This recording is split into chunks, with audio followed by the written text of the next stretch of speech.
In this section of the video titled The Rapture, Greatest Display of Grace Ever Demonstrated, David Benjamin discusses the rapture as God's inheritance fulfillment.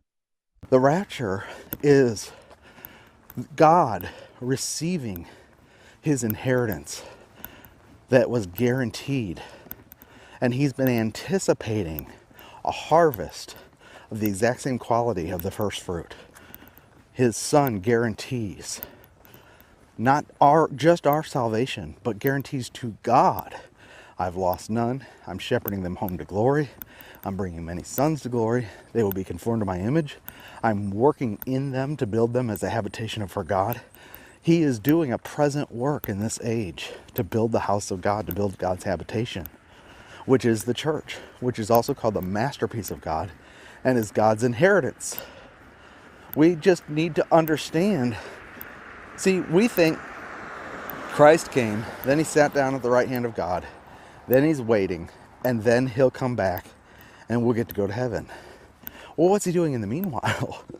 He is working by his life as the head of the body, as the high priest, as the son faithful over his house, to build the house of God, the habitation of God in spirit, which is the church, the masterpiece of God, by working his life into the church to transform the church.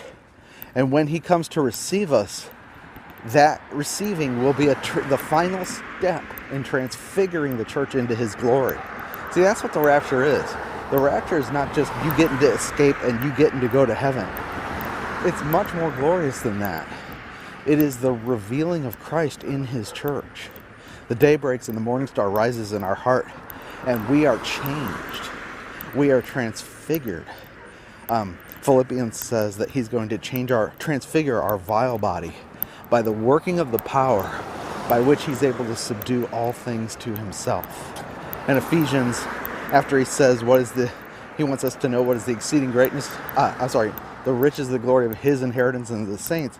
It's what is the exceeding greatness of his power towards us who believe, which is according to the working of the strength of his might, which he wrought in Christ when he raised him from the dead and seated him at his own right hand, far above all principality and power and every name that is named, both in this age and the age to come, and gave him to be head over all things to the church. That power is resurrection, and it's his life working in the church, and will eventually transfigure us. It's the same power that he refers to in Philippians.